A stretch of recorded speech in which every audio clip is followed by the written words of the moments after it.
श्री सूत जी बोले नैमी श्रेणी में पूर्व समय में गंगा तट पर महाराजा युधिष्ठिर ने जरासन के वध के लिए राजा सूर्य यज्ञ किया।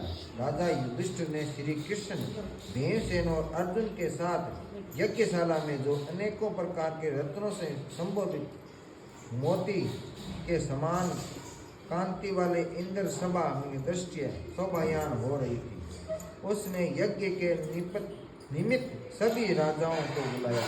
उसी समय गांधारी का पुत्र दुर्योधन उस यज्ञशाला में आया।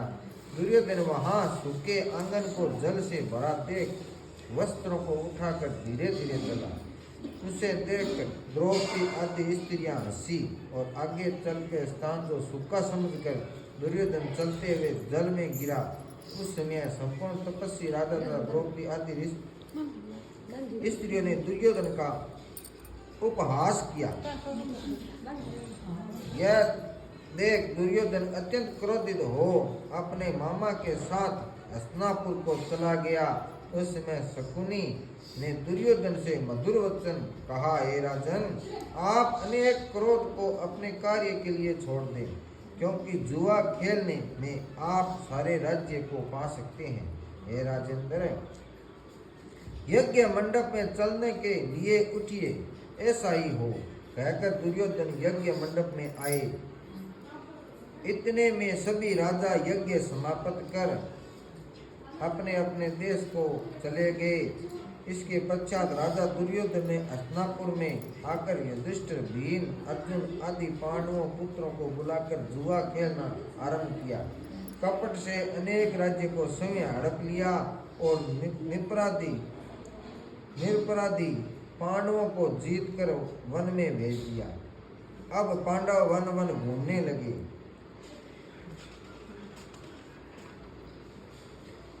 यह समाचार सुनकर भगवान श्री कृष्ण पांडवों को देखने की इच्छा करके उनके पास वन में पहुंचे। श्री सूत जी बोले, हे ऋषियों, वन में रहने पर दुख से दुर्लभ पांडव जगदीश्वर श्री कृष्ण को देख उन्हें प्रणाम करने लगे। युधिष्ठिर बोले, हे जगदीश्वर, परिवार सहित मैं बहुत दुखी हूँ। इस दुख के सागर से मुक्ति का उपाय बतलाइए। हे भगवान, किस देवता की पूजा से हम अपना राज्य प्राप्त कर सकते हैं, अथवा किस व्रत को करूं जिससे आपके प्रसाद से मेरा हित हो। श्री कृष्ण जी बोले, हे युधिष्ठिर, श्री अनंत भगवान का पूजन व्रत पुरुषों तथा स्त्रियों को करना चाहिए। सभी मनोरथों को पूर्ण होने के साथ साथ सब पाप नाश हो जाते हैं। तब युधिष्ठिर बोले, हे श्री कृष्ण जी, आपके कहे हुए अनंत भगवान कौन है? क्या शेषनाग है?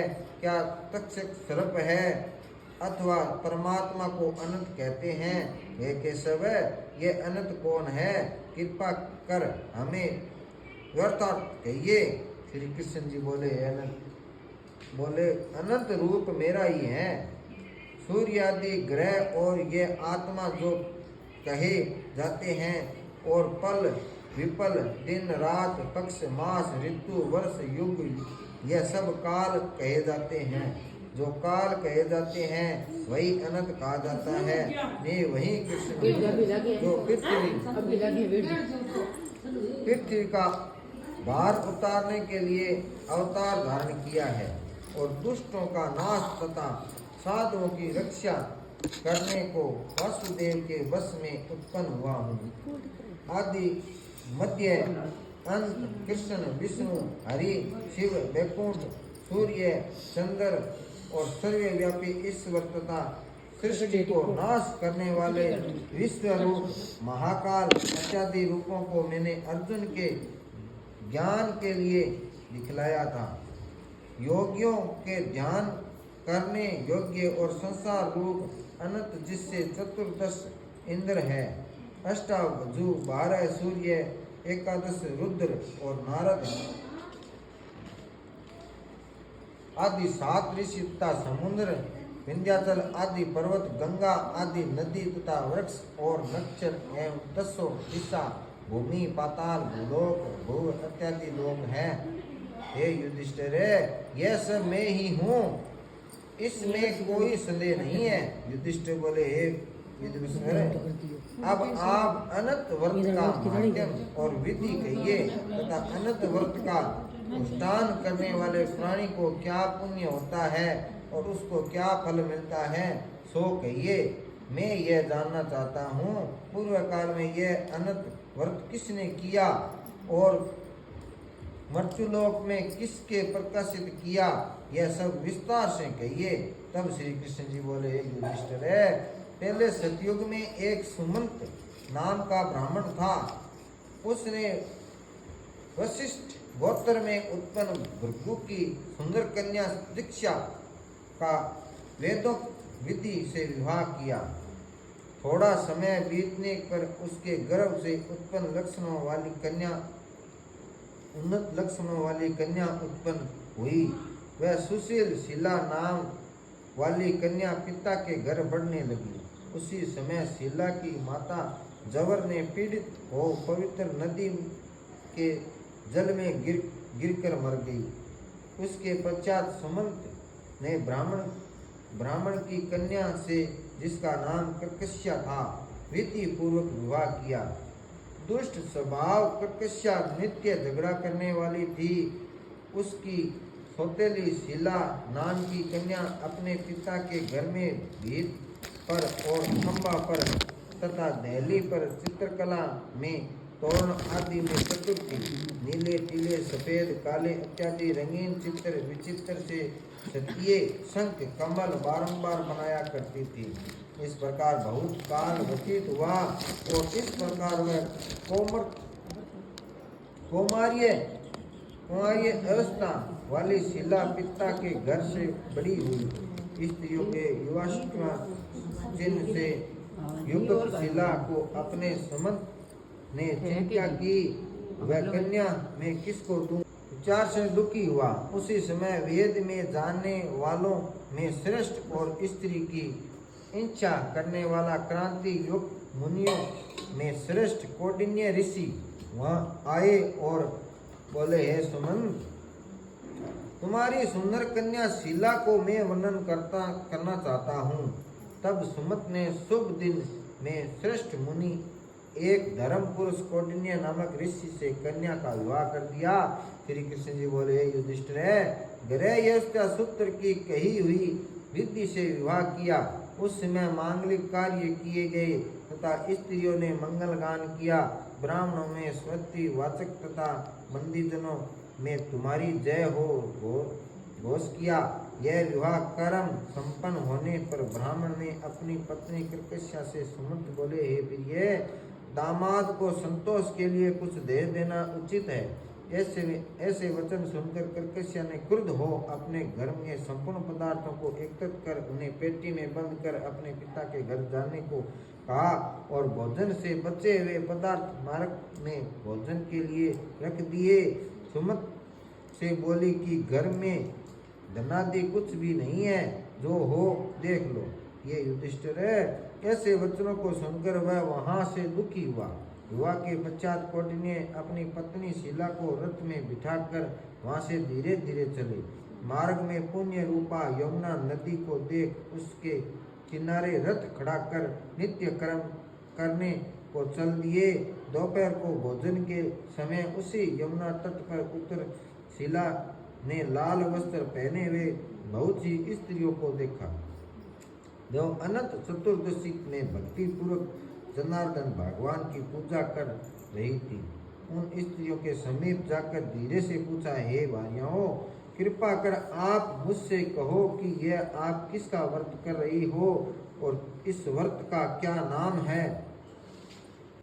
शीलवंती सुशीला के ऐसे वचन सुनकर संपूर्ण स्त्रियों बोली, हे शीले, इसका नाम अनंत व्रत है। इस व्रत में अनंत देव की पूजा की जाती है। यह वचन सुन शीला बोली, मैं भी इस उत्तम व्रत को करूंगी। और स्त्री से पूछा, इस व्रत का क्या विधान है और इसमें क्या दान आदि होगा तथा किस देवता की पूजा होती है। उसमें यह वचन सुनकर सब स्त्रियां बोली, हे शीला, अच्छे अन्न का एक शेर मालपुआ बनवावे, जिससे आधा भाग ब्राह्मणों को दे, आधा आप भोजन करे और कृपता को त्याग कर शक्ति अनुसार ब्राह्मण को दक्षिणा दे। किसी नदी के किनारे अनंत का पूजन करें। कुत्सा का शेषनाग बनाकर बांस की कटोरी में स्थापित करें। फिर उसे शेष का आहान प्राणस्तान करके स्नान करावें और वेदी पर चंदन पुष्प धूप दीप और बहुत प्रकार के नैवेद्य अनेक प्रकार के पकवान से उनकी पूजा करें। उस समय शेष के आगे कुमकुम से रंग कर उसमें 14 गांठ लगाकर उस डोरे का पूजन कर पुरुष अपने दाएं हाथ में और स्त्री अपने बाएं हाथ में बांधते समय यह मंत्र पढ़े, हे वासुदेव इस संसार रूपी सागर में डूबते हुए मेरा उद्धार करें। ऐसा श्री अनंत सूत्र है, उसके लिए मेरा नमस्कार है। चंद्रभान सूत्र को हाथ में बांधकर अनंत की इस कथा को सुने और संसार रूपी नारायण अनंत का ध्यान करे। हे शिला, इस प्रकार हमने तुमसे इस वर्ष का विधान कहा। श्री कृष्ण जी बोले, युधिष्ठिर है, उस शिला ने स्त्रियों के ऐसे वचन सुनकर अति आनंद को प्राप्त हो हाथ में 14 ग्रंथि युक्त डोरा बांधकर इस व्रत को किया। मार्ग में अर्थ जो भोजन दिया गया था आधा ब्राह्मणों को खिलाया, शेष आप दोनों ने भोजन कर आनंद से पति के साथ बैलगाड़ी में बैठकर घर गई। उस समय ये से शिला को व्रत था प्रभाव मामूली हुआ। अब अनंत व्रत करने से गोधन और लक्ष्मी से उसका घर परिपूर्ण हो गया। अतिथि से संस्कार में शिला सदा लगी रहती थी और माणिक्य स्वर्ण मोतियों के हार से सुजित हो गई। देवताओं की स्त्रियों के समान धन पुत्र आदि से युक्त हो, सावित्री के समान पतिव्रत हो, पति के साथ आनंद से रहने लगी। किसी समय उसके पति ने शिला के हाथ में अनंत का डोरा बंधा देख और पूछा, हे शिला, इस डोरे को तूने मुझसे वश में करने के लिए बांधा है, सत्य कह किसके अर्थ तूने यह डोरा धारण किया है। शिला बोली, हे स्वामी, जिसके प्रसाद से मनुष्य इस लोक में धन धान्यादि संपदाओं को पाते हैं, उसी अनंत के डोरे को मैंने धारण किया है।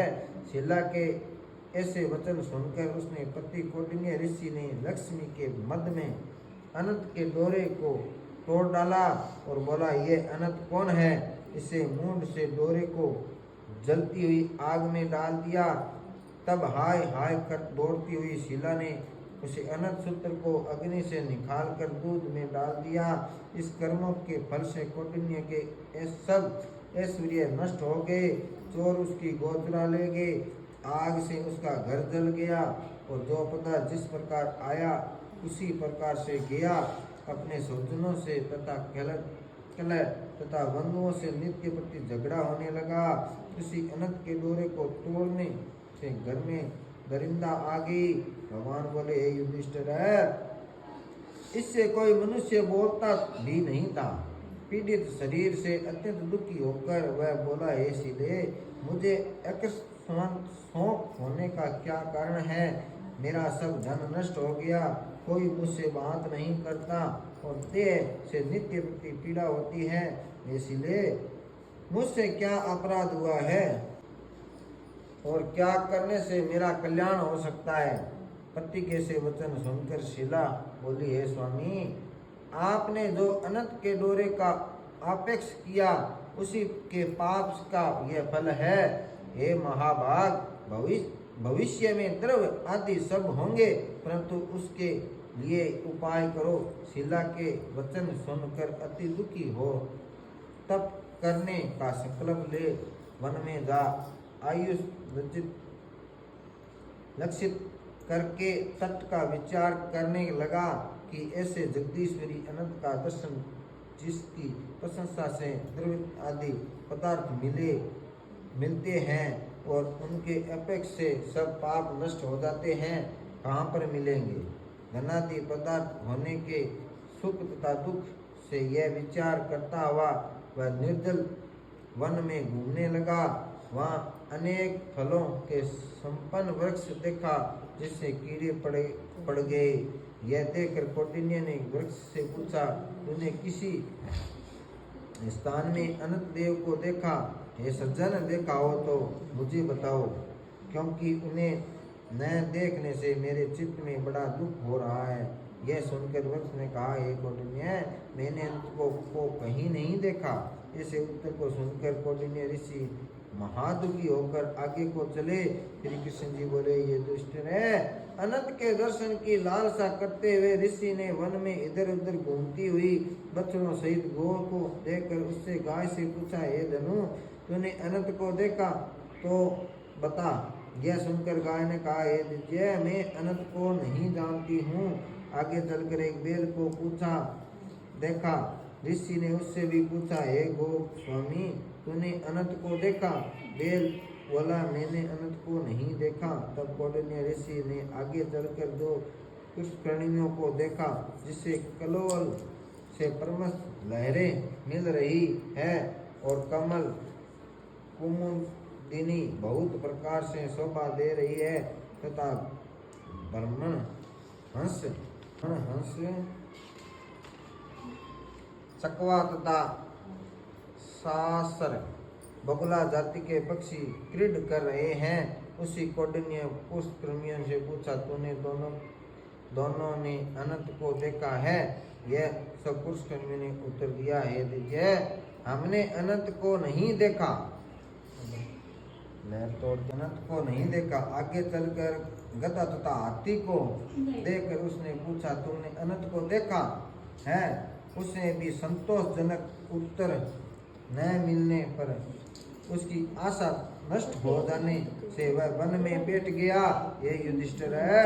कौंडिन्य जीवन की आशा छोड़कर विलय हो बहुत गर्म सांस छोड़ता हुआ पृथ्वी पर गिर पड़ा। थोड़े समय में सावधान होने पर ये अनंत ऐसा कहते हुए कौंडिन्य ने उस कर संकल्प किया कि प्राणों को छोड़ दूंगा। ये युधिष्ठिर है। तब वृक्ष पर मरने के लिए फांसी डाली ही तभी अनंत जी प्रत्यक्ष होकर आ गए। वृक्ष पर ब्राह्मण का रूप धारण किए हुए अनंत ने कहा, हे दिज्य, इधर आओ। और उसका दाहिनी हाथ पकड़कर पर्व की गुफा में चले गए।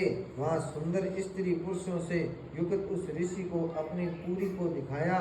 वहां पर एक दिव्य सिंहासन पर बैठ और शंख चक्र गदा तथा और गरुड़ सहित विश्व रूप अपनी विभूतियों के भेदों से अधिक तेज और पोषित भी मणि सहित वनमाला धारण किए हुए थे। उन देवताओं के देव जो किसी से न पराजित होने वाले हैं, उस विश्व रूपी को कौंडिन्य ऋषि देखकर उनकी स्तुति करने लगे। हे पुण्यक्षी, मैं पापी हूँ, पाप कर्म करने वाला पापात्मक हूँ, मैं पाप से उत्पन्न हूँ। आप मेरी रक्षा करें और मेरे पापों को हरे।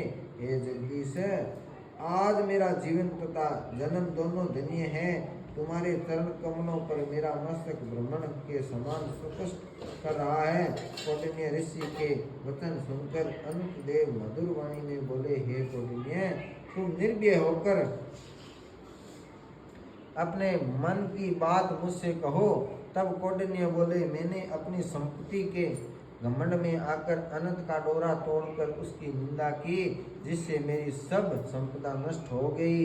स्वजनों से नित्य झगड़ा होता है और मुझसे कोई बात भी नहीं करता। महादुखी होकर तुम्हारे दर्शन के लिए आया हूँ। अनंत भगवान की कृपा से सदा पूर्वक आपने मुझे दर्शन दिया।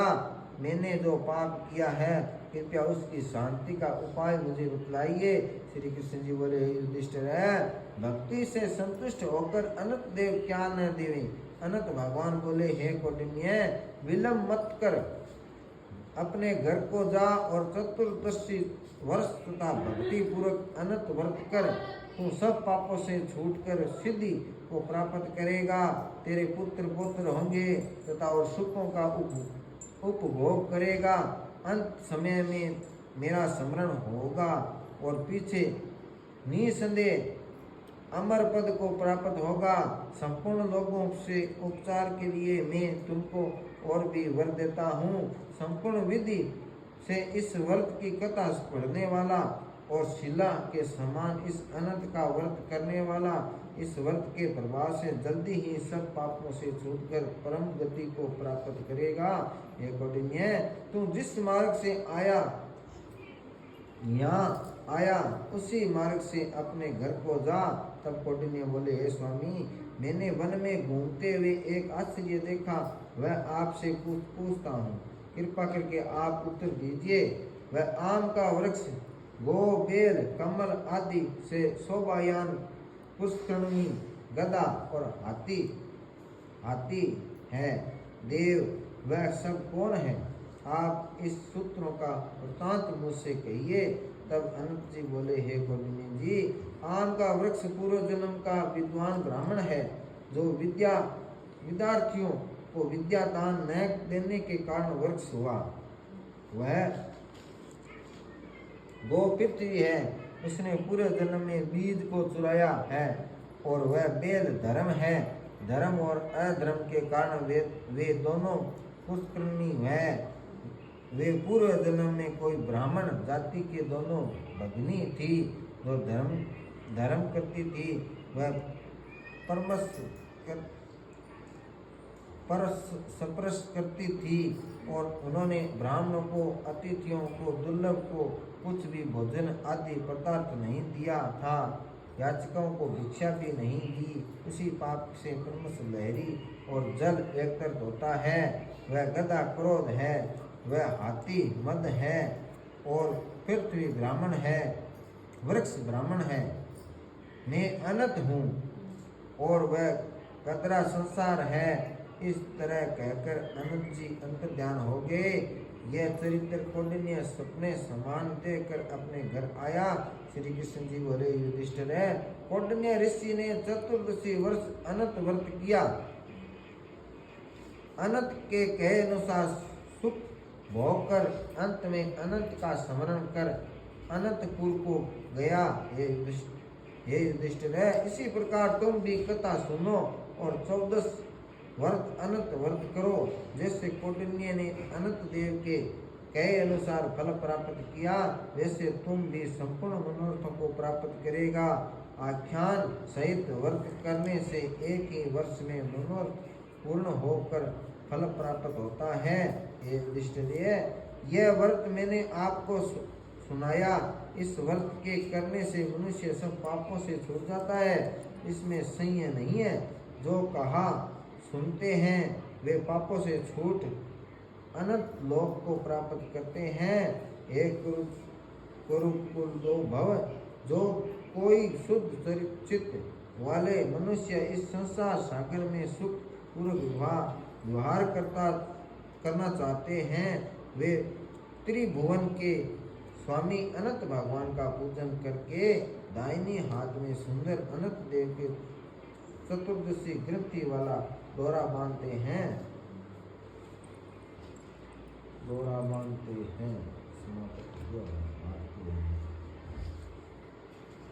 बोलो अनंत भगवान की जय।